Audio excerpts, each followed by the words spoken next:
हरे कृष्णा। आप सभी लोगों का स्वागत है। आज के सत्र में हम पढ़ रहे हैं श्री कृष्ण लीला बुक और आज का जो अध्याय है वो हमारा है मुचुकुंद की मुक्ति और अध्याय नंबर 51 यानी कि 51 अध्याय का जो संख्या है। सत्र का शुभारंभ हम पहले श्री मंगलाचरण के साथ कर लेंगे। ओम अज्ञानतिमिरान्धस्य ज्ञानाञ्जनशलाकया चक्षुरुन्मिलितं येन तस्मै श्रीगुरुवे नमः।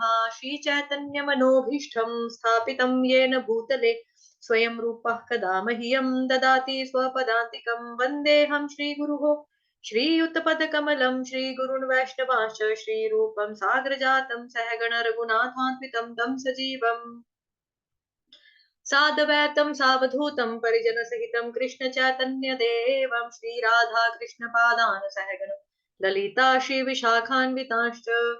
नमः ओम विष्णुपादाय कृष्ण पृष्ठाय भूतले श्रीमते भक्ति वेदांत स्वामिन्निति नामिने। नमस्ते सारस्वते देवे गौरवाणी प्रचारिणे निर्विशेष शून्यवादी पाश्चात्य देश तारिणे। नमो महावदन्याय कृष्ण प्रेम प्रदायते कृष्णाय कृष्ण चैतन्य नामने गोत्विषे नमः।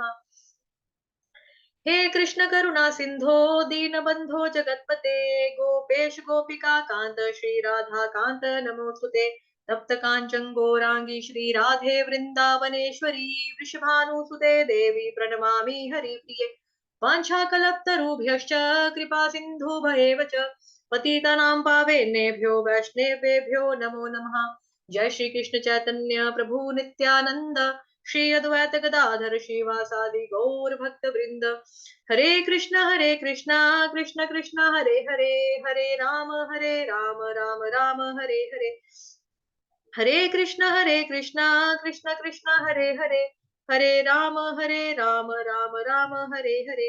हरे कृष्ण कृष्ण कृष्ण हरे हरे हरे राम राम राम हरे हरे। हरे कृष्णा। तो आप सभी लोगों का स्वागत है आज के सत्र में। अध्याय नंबर 51 चैप्टर नंबर 51 जिसका शीर्षक है मुचुकुंद की मुक्ति। तो आज हम ये पढ़ेंगे श्री कृष्ण लीला बुक से। आप में से कोई अगर रीड करना चाहता होगा तो हैंड रेस कर देना। जब श्री कृष्ण नगर से बाहर आए तो काल्यवन ने प्रथम बार श्री कृष्ण के दर्शन किए जो पवित्र स्त्रीधारी तथा असाधारण रूप से सुंदर थे। कालवन के सैनिकों के समूहों के मध्य से जाते हुए श्री कृष्ण ऐसे शोभायमान हो रहे थे जैसे मेघ समूह के मध्य चलता हुआ चंद्रमा शोभित होता है। सौभाग्यवश काल्यवन को श्री कृष्ण के वक्ष पर के एक विशिष्ट चिन्ह श्री वत्स की रेखाओं के दर्शन हुए। श्री कृष्ण के कंठ में पड़ी हुई कौस्तुभ मणि के दर्शन भी काल्यवन ने किए। काल्यवन ने चतुर्भुज सुदृढ़ शरीर और नव विकसित कमल दल के समान लोचनों वाले विष्णु रूप श्री कृष्ण के दर्शन किए। मनोहर भाल और सुंदर स्मित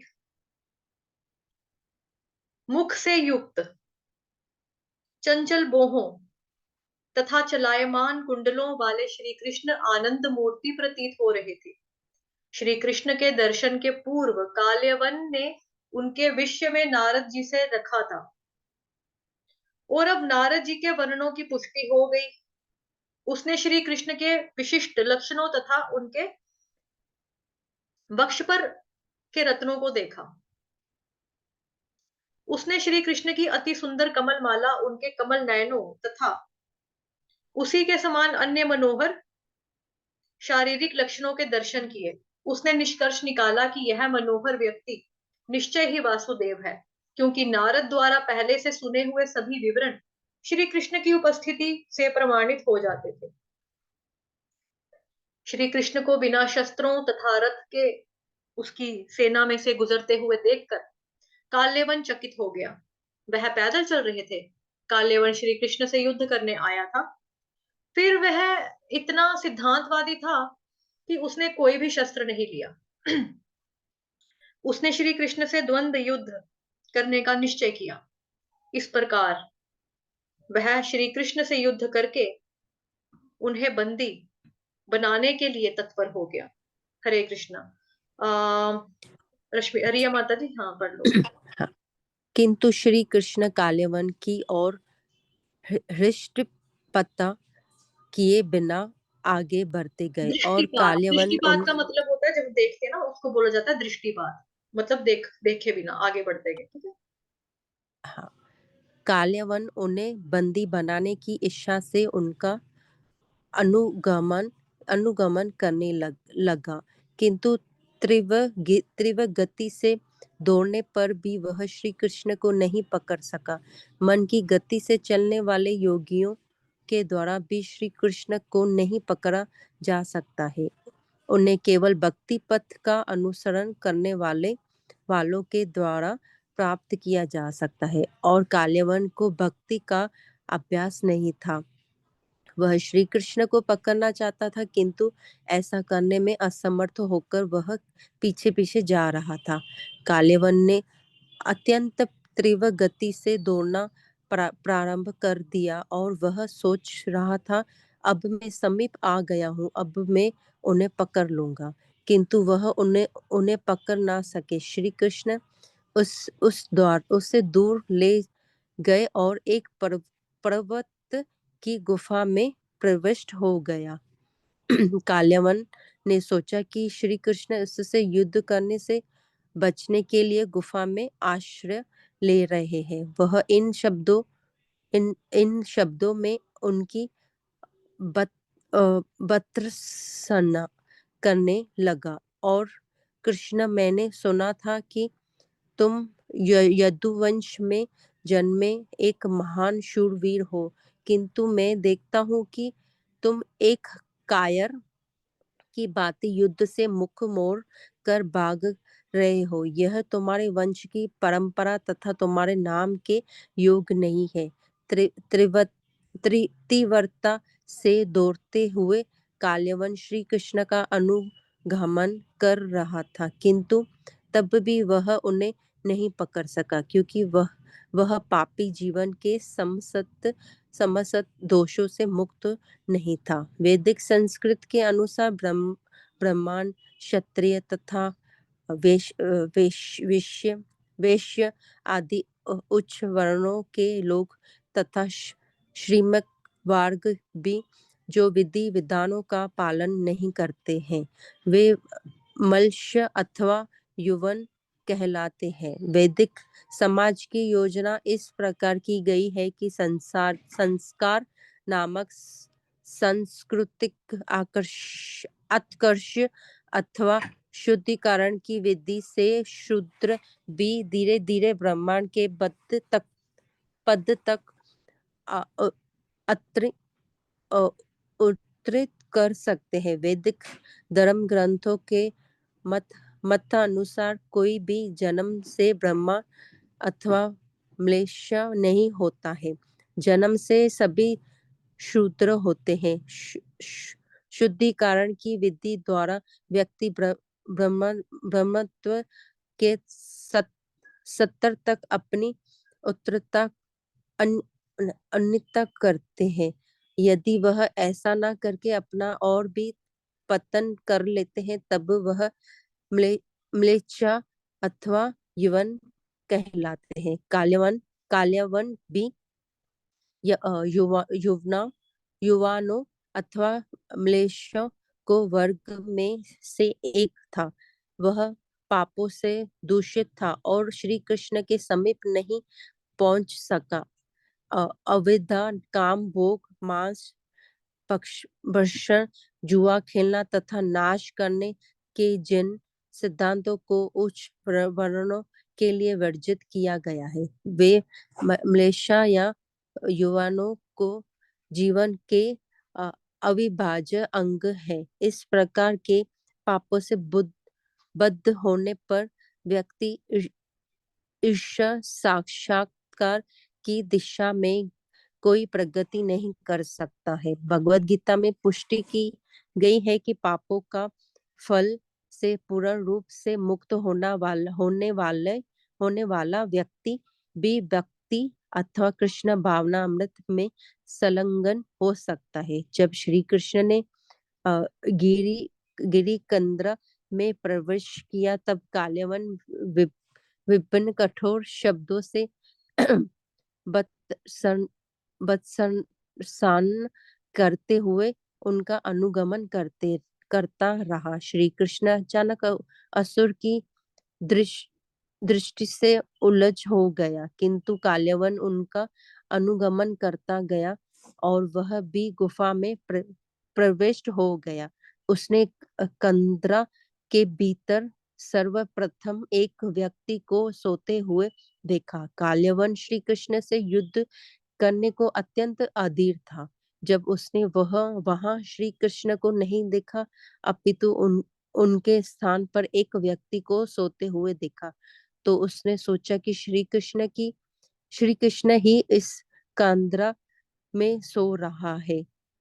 कालेवन को अपने बल का बहुत घमंड था और उसने विचार किया कि श्री कृष्ण उससे युद्ध करने से बचना चाहते हैं, अतः वह सोए हुए व्यक्ति को श्री कृष्ण समझकर उसने उस पर एक तीव्र पाद पाद पादक किया। वह सोया हुआ व्यक्ति वहां दीर्घ दीर्घ काल से सो रहा था। कालेवन के पादक पादक से जब उसकी निंद्रा टूटी तो उसने तत्काल अपने मित्र खोल कर समस्त सत्य पाद पाद ये मेरे को वर्ड है ना पढ़ने नहीं आ रहा माता जी।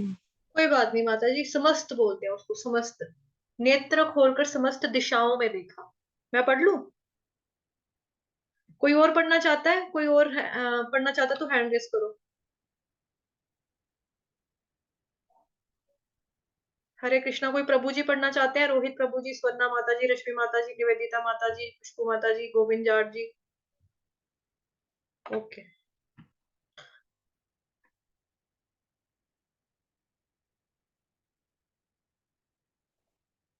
उसने तत्काल अपने नेत्र खोलकर समस्त दिशाओं में देखा।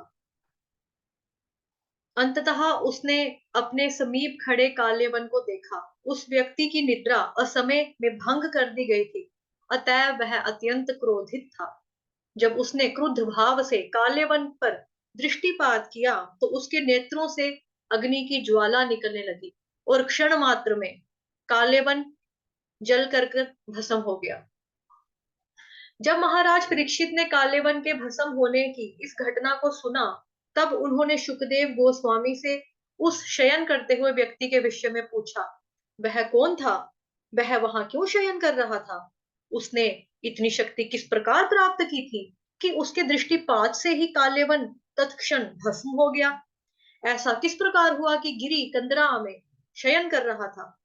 उन्होंने अनेक प्रश्न शुकदेव गोस्वामी के समक्ष प्रस्तुत किए और शुकदेव गोस्वामी जी ने निम्न प्रकार से उत्तर दिया।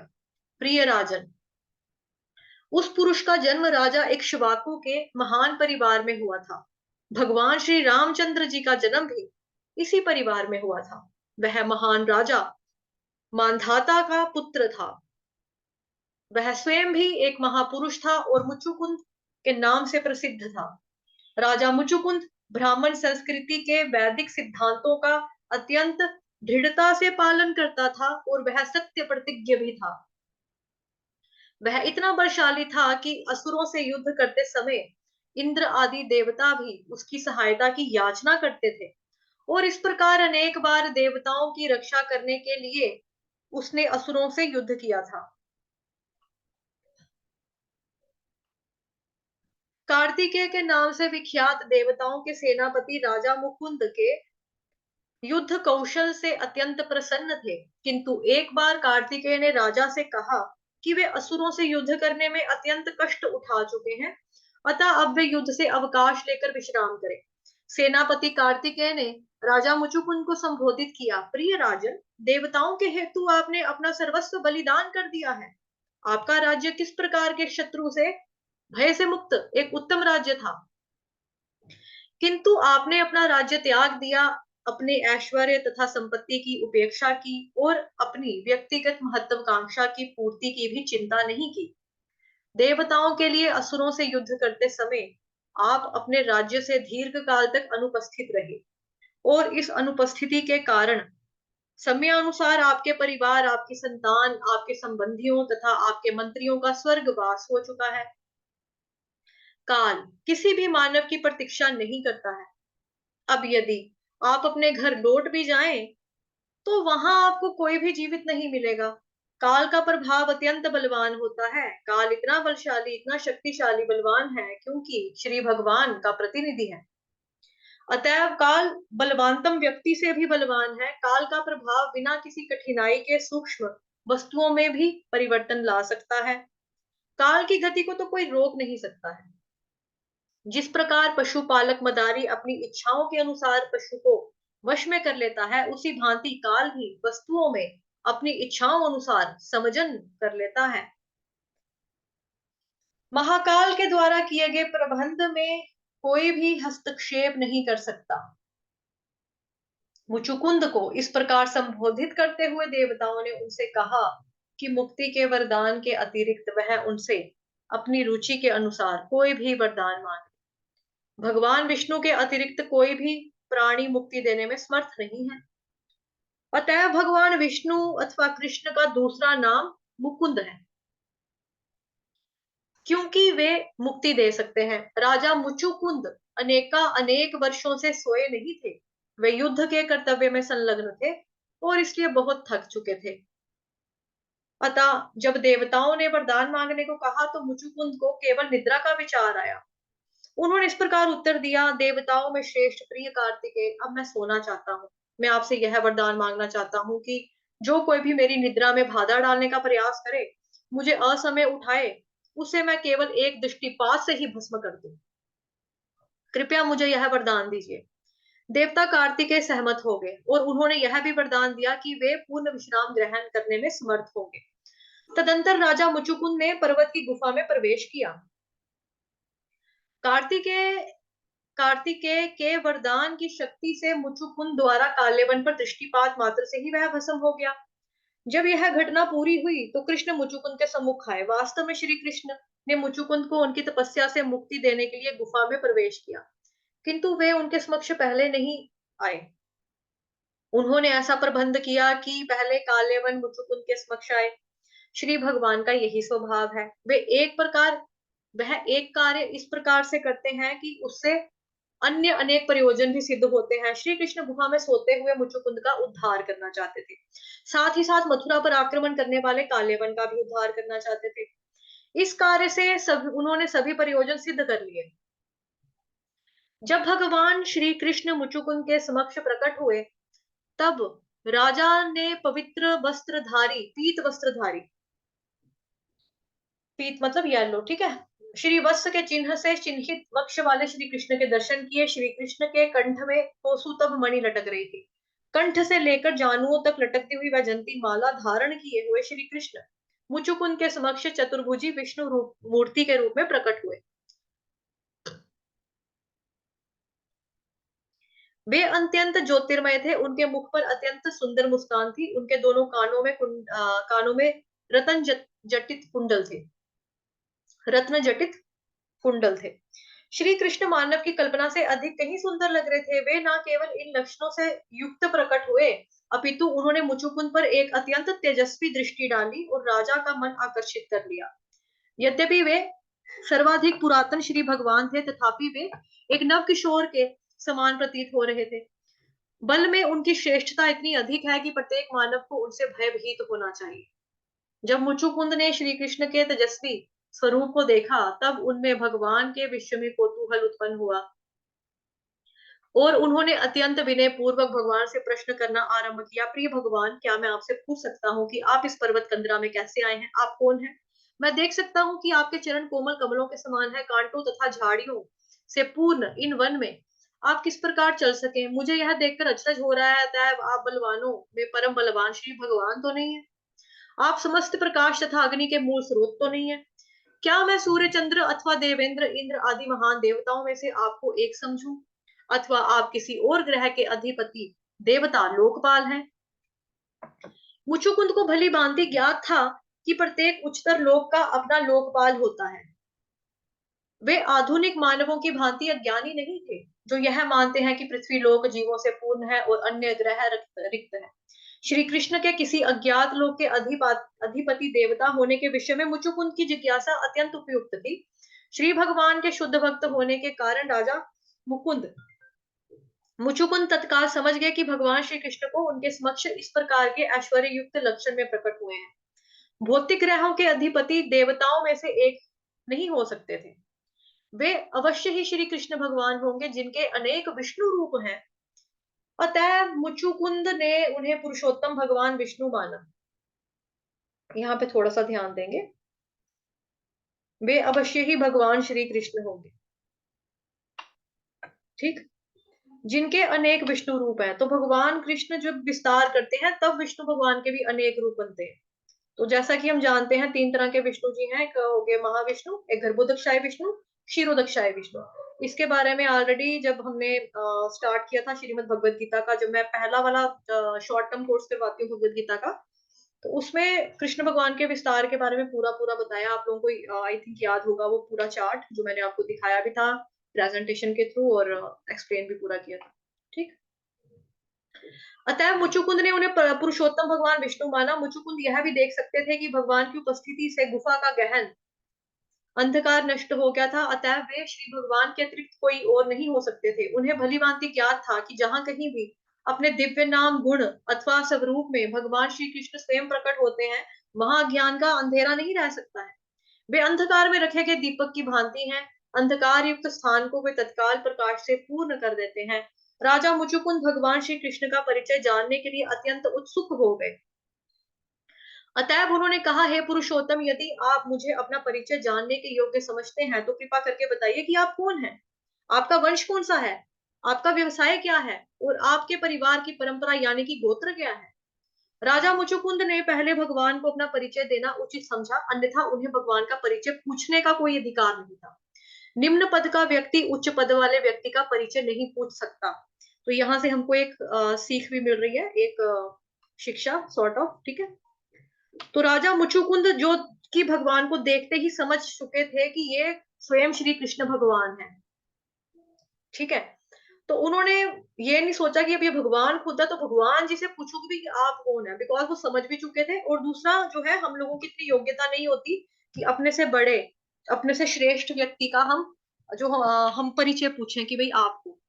निम्न पद का व्यक्ति उच्च पद वाले व्यक्ति का परिचय नहीं पूछ सकता। यदि पूछते समय वह पहले अपना परिचय नहीं देता, यह शिष्टाचार है। तो ये कि मैनर्स वाली चीज बताई है यहाँ पे, शिष्टाचार है।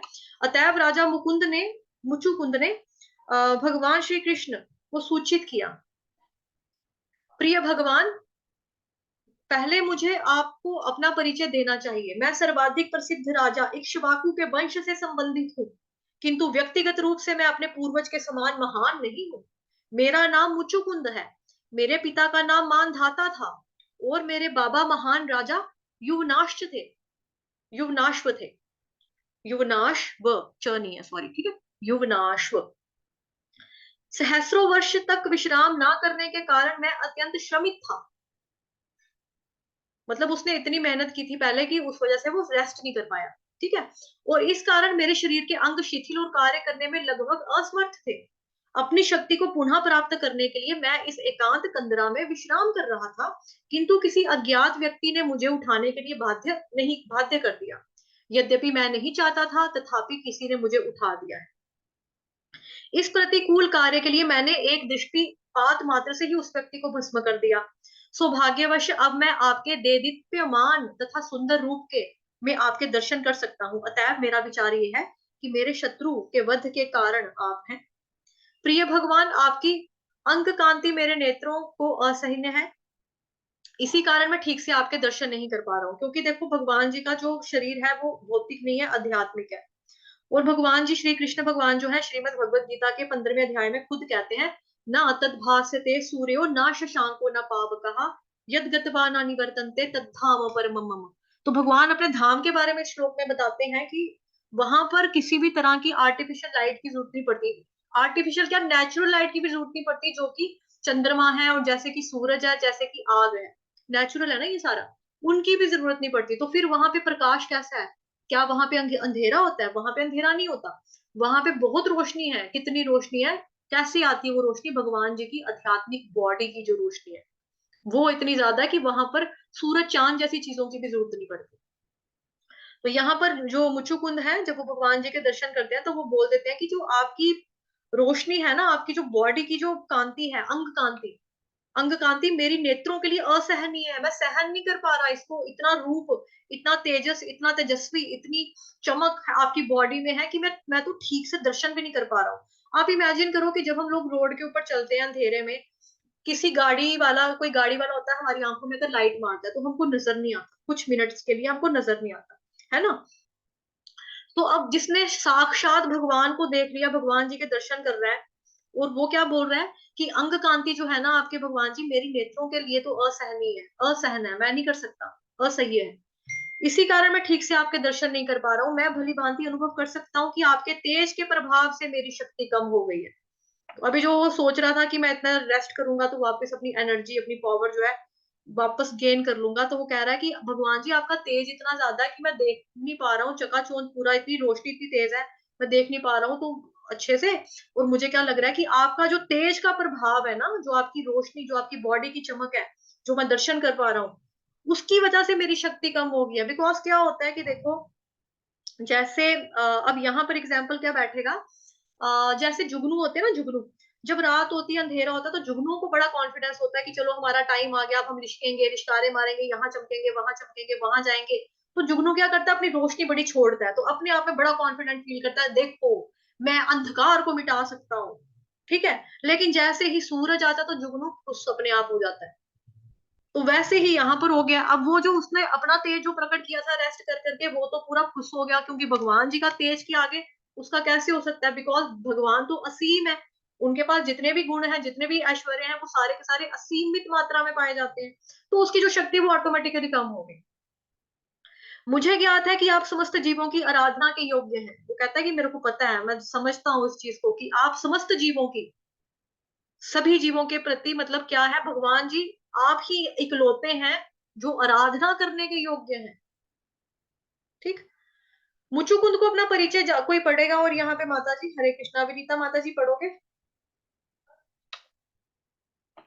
कौन, किसी ने और ने हैंड रेस किया है? निवेदिता माता जी। जी माता जी, हरे कृष्ण, पढ़ लो। हरे कृष्ण।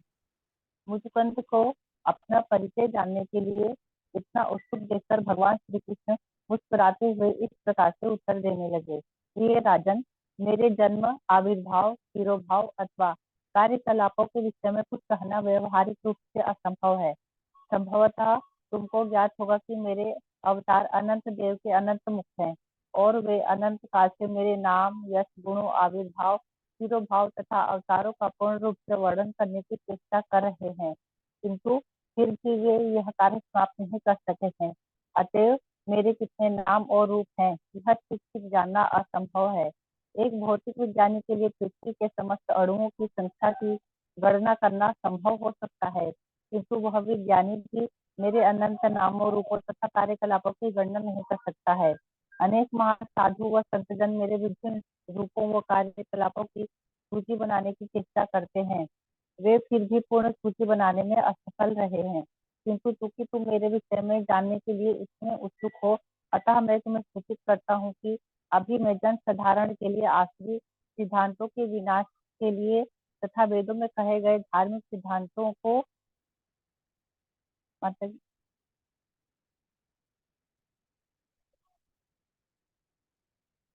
इसको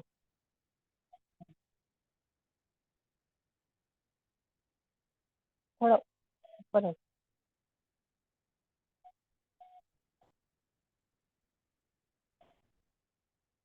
पुनः स्थापित करने के लिए इस धरती पर प्रकट हुआ हूँ।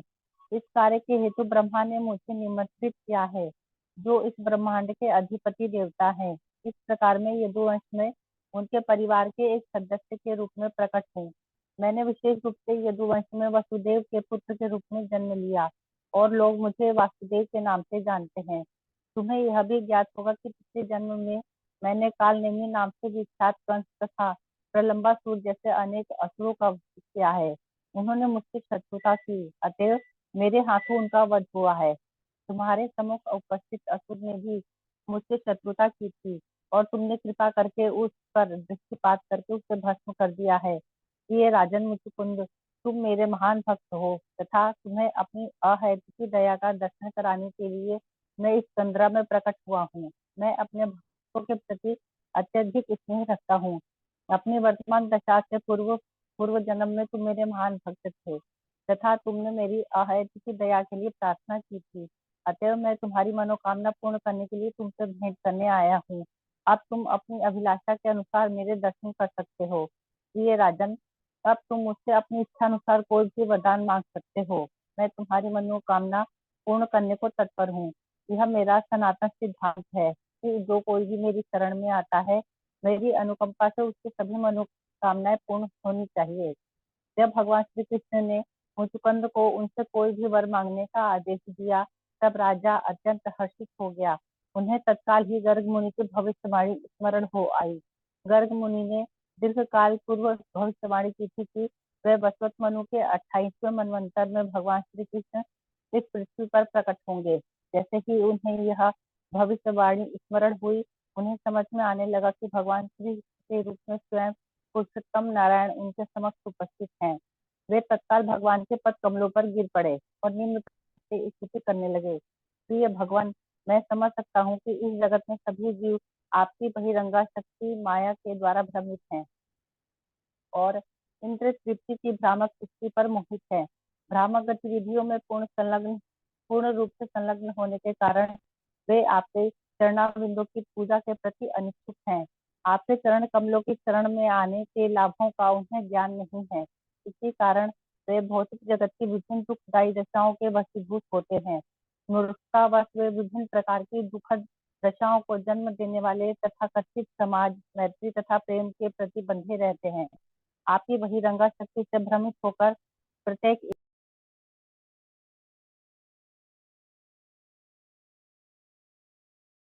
हरे कृष्णा, क्या हुआ माता जी? नेटवर्क या गलती से म्यूट हो गए हो? कौन पढ़ रहा था? निवेदिता माता जी। हाँ, वो अपने खुद को अपने आप को म्यूट कर लिया। जी जी, बोलो। आ रही है पता जी आवाज? हाँ हाँ, आ रही आ रही।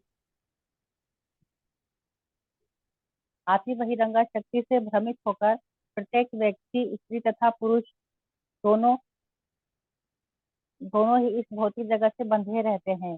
छलने वालों तथा छले जाने वालों के इस समाज में सभी एक दूसरे को छलने में संलग्न हैं। ये मूर्ख व्यक्ति यह नहीं जानते हैं कि इस मानव जीवन को प्राप्त करना उनका कितना बड़ा सौभाग्य है। अतः वे आपके चरण कमलों का भजन करने के अनिच्छुक हैं। आपकी बहिरंगा शक्ति के प्रभाववश वे केवल भौतिक गतिविधियों के आकर्षण से बंधे रहते हैं। अंधकूप में गिरे हुए गूंगे पशु की भांति वे केवल तथाकथित समाज, मैत्री तथा प्रेम से ही बनते रहते हैं। अंधकूप का उदाहरण इसलिए दिया गया है क्योंकि खेतों में अनेक ऐसे कुएं होते हैं जो अनेक वर्षों तक उपयोग में न आने के कारण घास से ढक जाते हैं और बेचारे पशु उन कुओं को न जाने के कारण उनमें गिर जाते हैं। यदि कोई उनकी रक्षा न करे तो उनकी मृत्यु हो जाती है। घास के कुछ तिनकों पर मोहित होकर पशु अंधकूप में गिरकर मृत्यु को प्राप्त होते हैं। इसी भांति मूर्ख व्यक्ति मानव जीवन के महत्व को न जानकर इसे केवल इंद्रिय तृप्ति के लिए नष्ट कर देते हैं और व्यक्ति अनावश्यक रूप से मृत्यु को प्राप्त होते हैं। ये भगवान, प्रकृति के इस सार्वभौम नियम का मैं अपवाद नहीं हूँ। मैं भी उन्हीं मूर्ख व्यक्तियों में से एक हूँ जिन्होंने अपना समय व्यर्थ गवा दिया है और मेरी स्थिति तो विशेष रूप से गंभीर है। राजवंश का होने के कारण मैं साधारण व्यक्तियों से भी अधिक गर्वित था। एक साधारण मनुष्य अपने शरीर अथवा परिवार का स्वामी होने की बात सोचता है, किंतु मैंने बड़े पैमाने पर यह भ्रामक विचार करना आरंभ किया। मैं समस्त जगत का स्वामी बनना चाहता था। जैसे जैसे मैं इंद्रिय तृप्ति के विचारों से उन्मत्त होता गया, वैसे वैसे जीवन के प्रति मेरी देहात्म बुद्धि दृढ़तर होती गई। घर पत्नी सनातन सॉरी धर्म घर पत्नी संतान धन और जगत पर प्रभुत्व के प्रति मेरी आसक्ति न केवल अधिक प्रबल होती गई, अपितु वास्तव में मेरी आसक्ति असीम थी। इस प्रकार जीवन की भौतिक दशाओं के विचारों से मैं सर्वदा बद्ध रहा। अतएव भगवान, मैंने अपना इतना बहुमूल्य जीवन व्यर्थ गवा दिया। जीवन विषयक मेरी मिथ्या धारणा दृढ़ दृढ़ हो जाने के कारण मैं विचार करने लगा कि अस्थि मांस का यह पिंजर, यह भौतिक शरीर ही सब कुछ है। और व्यक्ति में उस श्वान अर्थात कुत्ते की भांति यह विश्वास करने लगा कि वह मानव समाज का राजा बन गया है। देहात्म बुद्धि के कारण सैनिकों, सारथियों, हाथियों तथा अश्वों आदि की अपनी सैन्य शक्ति सहित मैं समस्त जगत की यात्रा करने लगा। अनेक सेनापति मेरी सहायता करते थे और मैं अपनी शक्ति पर गर्वित हो उठा था। इस कारण सर्वाधिक अंतरंग सखा की भांति मेरे हृदय में निवास करने वाले भगवान आपको मैं नहीं पा सका। मैंने आपकी चिंता नहीं की और भौतिक रूप से मेरी तथाकथित उन्मत्त स्थिति का यही दोष था। इस विचार से मेरे भांति सभी प्राणी आध्यात्मिक साक्षात्कार के प्रति असावधान रहते हैं और यह सोचते हुए कि क्या किया जाए, आगे क्या होगा, सदैव उद्विग्न रहते हैं। किंतु हमें भौतिक कामनाओं ने दृढ़ता से बांध रखा है, अतएव हम उन्मत्त अवस्था में बने रहते हैं। भौतिक विचारों में इतना मग्न होने पर भी आपका ही एक स्वरूप अटल काल अपने कर्तव्य के प्रति सदैव सावधान रहता है। जैसे ही निर्धारित समय समाप्त होता है, वैसे ही आप हमारी भौतिक स्वप्नों की समस्त गतिविधियों को तत्काल समाप्त कर देते हैं। काल के रूप में आप हमारी समस्त गतिविधियों को उसी प्रकार समाप्त कर देते हैं, जैसे एक भूखा काल सर्प निर्दयता पूर्वक शीघ्रता से एक छोटे से चूहे को निगल जाता है। वे राजसी शरीर जो जीवन में सदैव स्वर्णाभूषणों से सज्जित रहते थे तथा जो उत्तम अश्वों वाले रथों पर अथवा स्वर्णाभूषणों से सुसज्जित हाथी की पीठ पर सवार होकर चलते थे, काल की क्रूर गति से निर्जीव हो जाते हैं। मानव समाज के राजा के रूप में प्रसिद्ध वही राजसी शरीर अटल काल के प्रभाव के अंतर्गत क्षय को प्राप्त होता है और कीड़े मकोड़ों का भोजन बन जाता है अथवा भस्म हो जाता है या किसी पशु की विष्ठा बनने के योग्य हो जाता है। यह सुंदर शरीर जीवितावस्था में राजसी हो सकता है, किंतु मृत्यु के उपरांत एक राजा के शरीर को भी पशु खाते हैं, अतः वह विष्ठा में परिवर्तित हो जाता है अथवा उसे शमशान में जला दिया जाता है और वह भस्म बन जाता है अथवा उसे कब्र में दबा देते हैं, जहाँ इनमें से भिन्न भिन्न प्रकार के कीड़े मकोड़ों की उत्पत्ति होती है। ये भगवान, हम न केवल मृत्यु के पश्चात इस अटल काल के पूर्ण नियंत्रण में आ जाते हैं, अपितु जीवितावस्था में भी एक दूसरे प्रकार से इसके नियंत्रण में आते हैं। उदाहरण के लिए, भले ही मैं एक शक्तिशाली राजा हो सकता हूँ, फिर भी जगत पर विजय प्राप्त करने के पश्चात जब मैं घर वापस आता हूँ, तब मैं अनेक भौतिक दशाओं के वशीभूत हो जाता हूँ। हो सकता है कि जब मैं विजयी होकर वापस आता हूँ, तब समस्त अधीनस्थ राजा आकर प्रणाम करें, किंतु जैसे ही मैं महल के अंतःपुर में प्रवेश करता हूँ, मैं स्वयं अपनी रानियों के हाथों का खिलौना बन जाता हूँ और इंद्रिय तृप्ति के लिए मुझे स्त्रियों के चरणों पर गिरना पड़ता है। जीवन का भौतिकतावादी मार्ग इतना जटिल है कि भौतिक जीवन का आनंद उठाने के पूर्व व्यक्ति को इतना कठोर श्रम करना पड़ता है कि शांतिपूर्वक आनंद भोगने का अवसर कठिनाई से मिलता है। भौतिक सुखों को प्राप्त करने के लिए व्यक्ति को कठोर आत्म संयम तथा तपस्या करनी पड़ती है, तब कहीं स्वर्ग लोक में स्थान प्राप्त होता है। यदि व्यक्ति को एक अत्यंत धनी अथवा राज परिवार में जन्म लेने का अवसर मिलता है, उस अवस्था में भी वह उस वैभवशाली स्तर को बनाए रखने के लिए सदैव व्याकुल रहता है। अगले जन्म की तैयारी करने के लिए उसे अनेक प्रकार के यज्ञ संपन्न करने पड़ते हैं तथा दान देने पड़ते हैं। जीवन की राजसी दशा में भी व्यक्ति न केवल राजनीतिक प्रशासन के कारण उद्विग्नताओं से पूर्ण रहता है, अपितु वह स्वर्ग में स्थान प्राप्त करने के बारे में भी चिंतित रहता है। अतएव भौतिक बंधनों से मुक्त होना अत्यंत कठिन है, किंतु यदि किसी प्रकार किसी व्यक्ति पर आपका अनुग्रह हो जाता है, तब केवल आपकी कृपा से